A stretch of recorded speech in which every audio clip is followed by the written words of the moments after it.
darkest moments for rock and roll in 1989 came in late May with the death of guitarist John Chipolina. Chipolina made his name as the lead guitarist with Quicksilver Messenger Service. That band, along with Jefferson Airplane and the Grateful Dead, were the founding forces in San Francisco's 1960s music scene. Throughout his career, Chipolina played with so many bands that even he had lost count. One of the few guitar players to have an original sound. Chipolina fans could find John almost any night of the week, adding his distinctive heavy tremoloed sound to the smoky ambience of a San Francisco nightclub.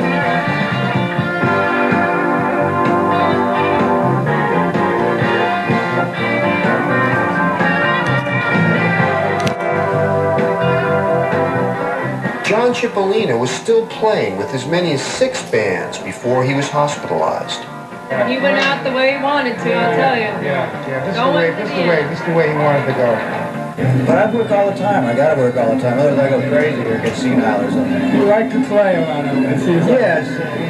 So it gives you a chance to play around. I get in less trouble playing than anything else. But he'll best be remembered for his work with groups like Quicksilver Messenger Service, Terry and the Pirates, Thunder and Lightning, the Dinosaurs, and Zero. During the 70s, he also appeared often with the Grateful Dead during New Year's Eve jams, most notably the closing of Winterland.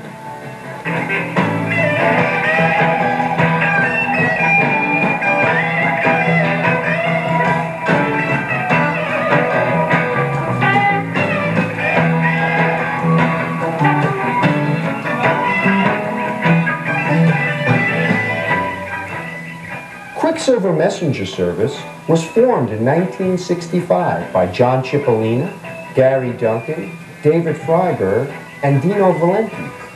As frequent headliners at the Avalon and Fillmore ballrooms, Quicksilver was known for its improvisational acid rock. I trust my reflexes more than my judgment. Chipolina performed on the first 5 albums Quicksilver made for Capitol Records between 1968 and 1971.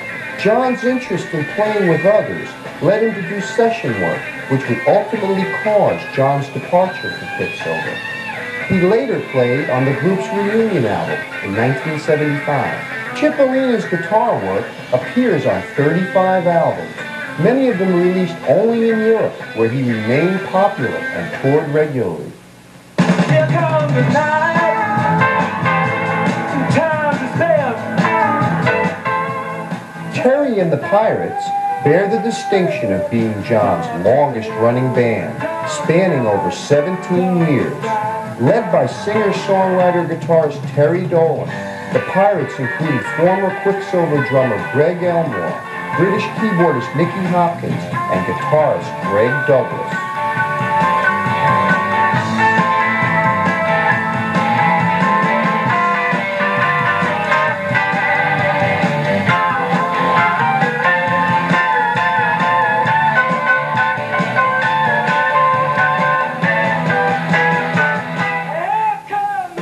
He was a very, very good friend to me. And whenever I call him, I always used to ask him for what advice I needed, because he always had a really good perspective on things, and he kept me toned down as much as possible, because I'm a little too upfront sometimes.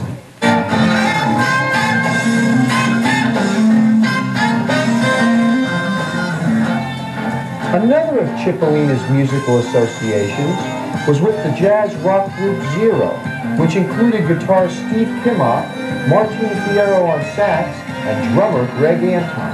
He was always a gentleman. He was a beautiful guy. If you don't know how to party, please don't come to my party. You don't know how to party. Throughout his career, one of John's principal musical friendships was with blues vocalist and guitarist Nick Gravenitis. Gravenitis, who played with Michael Bloomfield in the Electric Flag, produced the first album by Quicksilver. Over the next 21 years, Gravenitis and Chipolina performed in many bands together, including Thunder and Lightning. If it's true that a musician is known by the company he keeps, John Chipolina was in good company.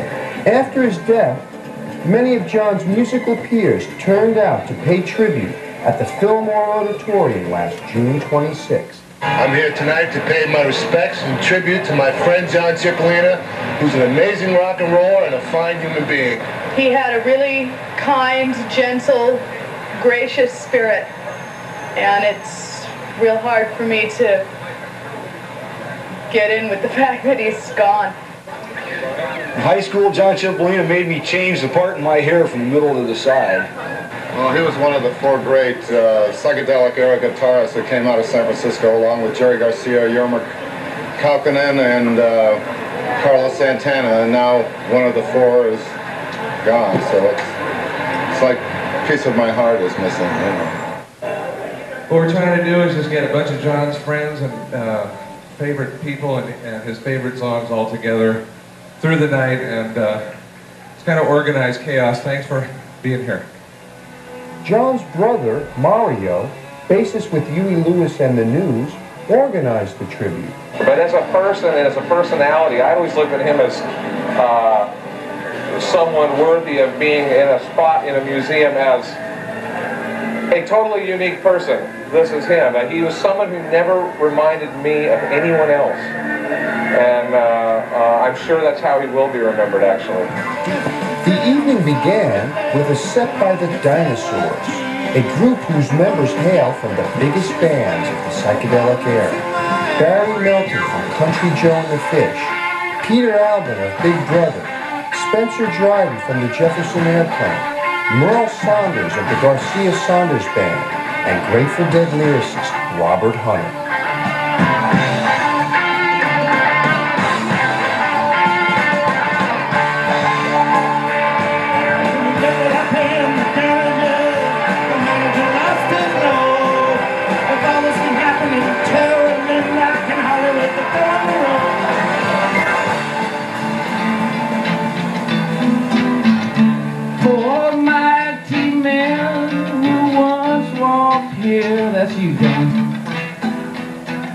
The second set began with Grateful Dead sound wizard Dan Healy on guitar and vocals, backed by Robert Hunter for a moving I Think It's Gonna Rain.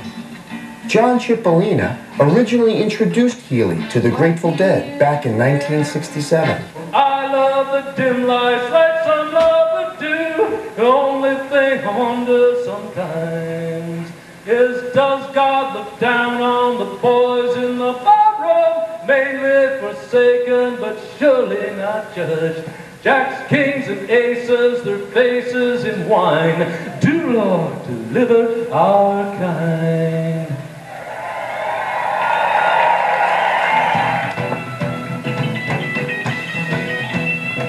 Later, Quicksilver members Gary Duncan and David Freiberg came out to perform a bluesy version of the Willie Dixon classic Backdoor Man, as well as a powerful Pride of Man.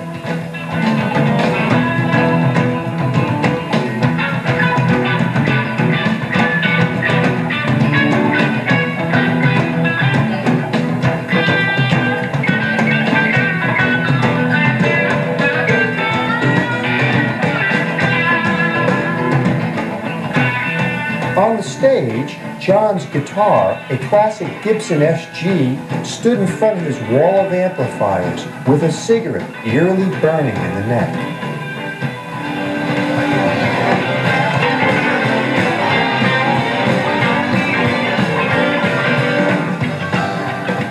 The tribute ended with Bob Weir joining the closing jam.